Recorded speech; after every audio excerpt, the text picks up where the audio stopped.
आप सभी वंदनीय, पूजनीय, सज्जनीय और मेरी माताओं बहनों को मेरी ओर से अनंत अनंत कोटि वंदन और प्रणाम। आज के इस वीडियो में मैं अपनी माताओं को यह बताने वाला हूँ कि हम सूर्य भगवान को अर्घ्य कैसे दें। हमको सूर्य अर्घ्य से जुड़ी हुई जितनी भी मन में शंकाएं हैं, सारी शंकाओं का निर्मूल समाधान मैं आपको शास्त्रों के प्रमाण के द्वारा दूंगा। माताओं, विश्वास मेरे पर नहीं, शास्त्र के प्रमाण के ऊपर कीजिएगा।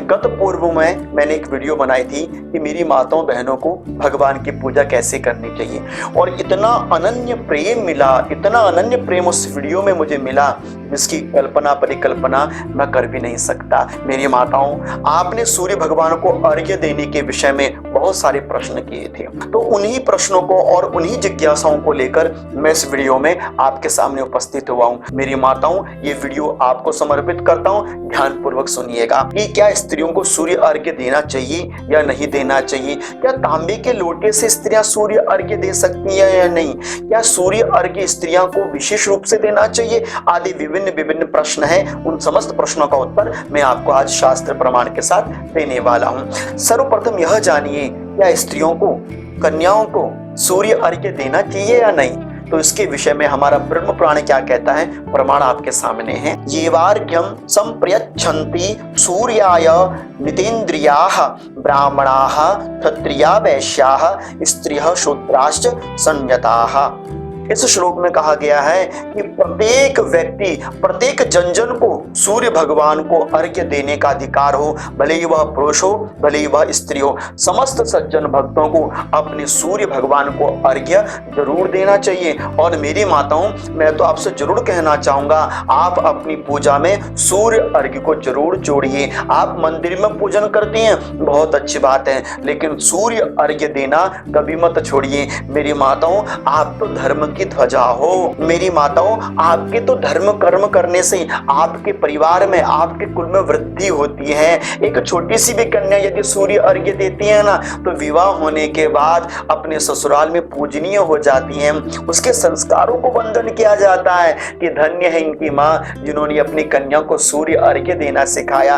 आपकी वही बेटी जब बहू बनकर किसी अन्य घर में जाएगी तो सास ससुर को बड़ी प्रसन्नता होगी। इसलिए मेरी माताओं, आप धर्म की ध्वजा हो, पताका हो, आप जितना लहराओगी उतना सुख समृद्धि आपके घर के अंदर प्रवेश करेगी। इसलिए आपको किसी भी धर्म कार्य से अलग नहीं होना चाहिए। अब ध्यान दीजिए, अर्घ्य देने का विधान कैसे देना है, किस तरह से देना है, मैं आपको बताता हूं। सर्वप्रथम मेरी माताओं, प्रातः काल स्नान करके शुद्ध हो जाइए, और शुद्ध होने के बाद ध्यान दीजिएगा, सूर्य अर्घ्य देने से पूर्व आप अपने बालों को गूंथ लीजिए, बांध लीजिए।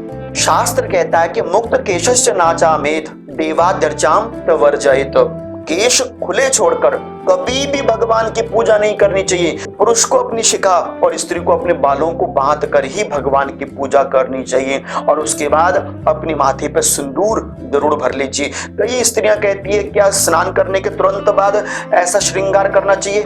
मांग भरना कोई श्रृंगार नहीं, संस्कार है। आप मांग में सिंदूर भरती हैं अपने पति की आयुष कामना के लिए। सूर्य अर्घ्य देने से आपके पति की आयु वृद्धि होती है, लेकिन सूनी मांग के साथ सुहागन स्त्री को सूर्य अर्घ्य नहीं देना चाहिए। इसलिए मेरी माताओं, अगर आपका सुहाग जीवंत है तो मांग पर सिंदूर भर के दीजिए, अगर नहीं है तो अपने बच्चों की मंगल कामना के साथ आप सूर्य अर्घ्य दीजिए। लेकिन मांग में सिंदूर और बाल बंधे हुए जरूर होने चाहिए सूर्य अर्घ्य देते समय। और जब आप सूर्य अर्घ्य दें तब माताओं, आपने अपने वस्त्रों पर विशेष ध्यान जरूर देना चाहिए, क्योंकि शास्त्र कहता है यह पुनः कृष्ण वस्त्रेण मम कर्म परायणः देव कर्माणि कुर्वीत तस्य वै पातनं शृणु वाससा चाप्य द्योतेन यो मे कर्मणि कारयेत आर्द्र वासस्तु कुर्यात तत्सर्वं निष्फलं कृतम्। इस श्लोक में 3 बातें हैं। प्रथम कि कभी भी पूजन करते समय या सूर्य अर्घ्य देते समय काले वस्त्र पहनकर माताओं नहीं पूजा करनी है, ना ही अर्घ्य देना है। दूसरा, बिन धोए हुए जो वस्त्र हैं उनको पहनकर अर्घ्य पूजन आदि कर्म नहीं करना। और तीसरा, गीले वस्त्रों में कभी भी भगवान की पूजा नहीं करनी है। इस तरह से अपने वस्त्रों को, परिधानों को धारण करते हुए अब आपने क्या करना है, भगवान सूर्य को जल देने के लिए आपने एक पात्र लेना है। कई माताओं के मन में बड़ी शंका रहती है, या कई ऐसा कहा जाता है कि स्त्रियों को तांबे के पात्र से अर्घ्य नहीं देना चाहिए, लेकिन इसके विषय में प्रमाण क्या है, किसी के पास नहीं है। लेकिन शास्त्र क्या कहता है, आप वह सुनिए। विधाय तत्र साधार सजल ताम्र पात्रकम मांगल्यम च पवित्रम च ताम्रं तेन प्रियम मम दीक्षितेर्वै भागवते पाद्यार्घ्यादौ च दीयते। अर्थात तांबे का पात्र सूर्य भगवान के अर्घ्य देने के लिए सर्वोत्तम माना जाता है। शास्त्र में कहीं पर भी ऐसा नहीं लिखा कि स्त्री को तांबे के पात्र से अर्घ्य नहीं देना चाहिए। इसलिए मेरी माताओं, शास्त्र में तांबे के पात्र से ही सूर्य भगवान को अर्घ्य प्रदान करना चाहिए। और अगर आपके पास तांबे का पात्र नहीं है तो आप किसी अन्य धातु के पात्र से सूर्य भगवान को अर्घ्य आदि प्रदान कीजिए। अब जब आप सूर्य भगवान को अर्घ्य दें तो अर्घ्य पात्र में, ताम्र पात्र में क्या क्या डालना चाहिए, इसके विषय में आपको जरूर सुनना चाहिए और समझना चाहिए। शास्त्र कहता है कि गंध पुष्पा अक्षतान दर्भान दुर्वा सर्षप संयुताम सतिलान रक्त पुष्पाणि यावश्चापि प्रविन्यसेत्। जब आप सूर्य भगवान को अर्घ्य देने की तैयारी करें तो माताओं, सबसे पहले शुद्ध पात्र ले लीजिए और शुद्ध पात्र को अच्छी तरह से धो लीजिए। और धोने के बाद थोड़ा सा गंगा जल और उसके बाद आप शुद्ध जल भर दीजिए। और इस तरह से जल आदि पूरित करने के बाद सौभाग्य की वृद्धि के लिए सिंदूर डालिए, संतान की वृद्धि के लिए आप दुर्वा डालिए, और घर में अखंड सुख की प्राप्ति के लिए आप अक्षत या जौ आदि डाल सकते हैं। और घर की लक्ष्मी की प्राप्ति के लिए आप लाल पुष्प जरूर डालिए। इस तरह से सूर्य भगवान के लिए आप अर्घ्य पात्र बनाकर तैयार कर लीजिए। अब आपने जल को पहले अभिमंत्रित करना चाहिए। अभिमंत्रित करने के दो तरीके हैं, या तो आप पुष्प के द्वारा इसको अभिमंत्रित कर सकते हैं, या फिर दूसरा, अपने हाथों में अर्घ्य पात्र लेकर जल को देखते रहिए और यह विश्वास मन में लीजिए कि यह जो मैं अर्घ्य पात्र से सूर्य भगवान को अर्घ्य दूं, इससे मेरा और मेरे परिवारजनों का कल्याण हो, घर के अंदर निरोगता हो, आरोग्यता हो। ऐसा विश्वास करते हुए आपने सूर्य को अर्घ्य देने वाले जल को पहले अभिमंत्रित कर लेना चाहिए। अभिमंत्रित किया हुआ जल अपने आप में बहुत ही लाभकारी होता है, लेकिन ध्यान रखिए, जल में उंगलियों को डुबोकर आपके नाखूनों के स्पर्श से अर्घ्य पात्र अशुद्ध हो जाता है, इसलिए अपने इन नाखूनों को जल में डुबाने से बचाना चाहिए। इस तरह से जल को अभिमंत्रित करने के बाद अब आपने सूर्य भगवान को अर्घ्य देने की तैयारी करनी चाहिए। सूर्य अर्घ्य आप जिस स्थान पर दें, आपके पैरों के नीचे आसन जरूर बिछा होना चाहिए। आप सूर्य भगवान को अर्घ्य देने के लिए एक अलग सा आसन बनाकर रख लीजिए। सूर्य भगवान को अर्घ्य देते हुए आपने इन 8 सूत्रों को जरूर याद रखना चाहिए, और यह 8 सूत्र बहुत काम के हैं। प्रथम, शास्त्र कहता है कि ईशन नम्रः प्रभाते वै। सूर्य भगवान को जब भी आप अर्घ्य दें तो सुबह के समय थोड़ा सा झुककर सूर्य भगवान को अर्घ्य देना चाहिए। दूसरा, पात पश्चिमो भगव्य ग्राम प्रातः सायं निशाशु वही। अर्थात जब आप प्रातः काल के समय सूर्य को अर्घ्य दें तो खड़े होकर पूर्व की ओर मुख करके सूर्य अर्घ्य देना चाहिए, और जब आप संध्या काल के समय, शाम के समय, सूर्यास्त के समय सूर्य भगवान को अर्घ्य दें तो पश्चिम की ओर मुख करके आसन में बैठकर सूर्य भगवान को अर्घ्य देना चाहिए। और तीसरा सूत्र यह याद रखिए कि जब भी आप सूर्य भगवान को अर्घ्य दें तो आपने इन दोनों तर्जनी और अंगुष्ठा को चिपकाकर सूर्य भगवान को ऐसे जलांजलि अर्घ्य प्रदान नहीं करना है। एग्जाम्पल के तौर पे मैं आपको समझाता हूँ। जैसे मैंने अपने हाथ में ये अर्घ्य लिया है तो देखिए, इसके चिपका के नहीं, अंगूठा अलग कर लीजिए और अपने हाथों के मूल में अर्घ्य लोटे को पकड़कर सूर्य भगवान को ऐसे अर्घ्य प्रदान करना है। और पांचवा यह याद रखिए कि आपने सूर्य भगवान को अर्घ्य देना कैसे है, तो एक ही बारी में पूर्ण अर्घ्य नहीं देना है।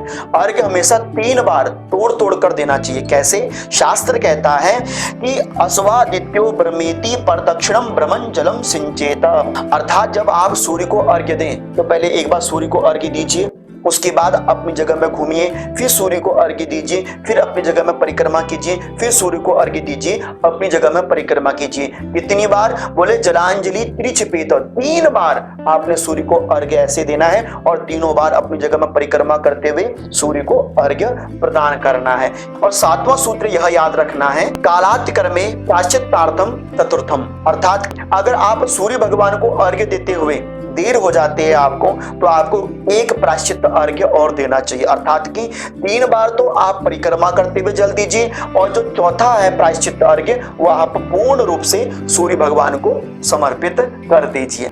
और इनमें से 8वां जो सूत्र है वह यह है, जब आप सूर्य भगवान को अर्घ्य दें तो मेरी माताओं अपने दाहिने पैर की जो एड़ी है उस एड़ी को थोड़ा सा उठाकर सूर्य भगवान को अर्घ्य प्रदान करना चाहिए, ऐसा हमारे शास्त्रों में विदित दिया गया है। इस तरह से जब आप सूर्य भगवान को जब अर्घ्य दें तो अर्घ्य देते समय आपने कौन से मंत्र को बोलकर अर्घ्य देना चाहिए? प्रथम मंत्र आप यह पढ़ सकते हैं, आपके स्क्रीन में वह मंत्र है, ओम हि सूर्य सहस्राशो तेजो राशि जगतपते अनुकंपय माम भक्त्या ग्रहणार्घ्यम दिवाकर।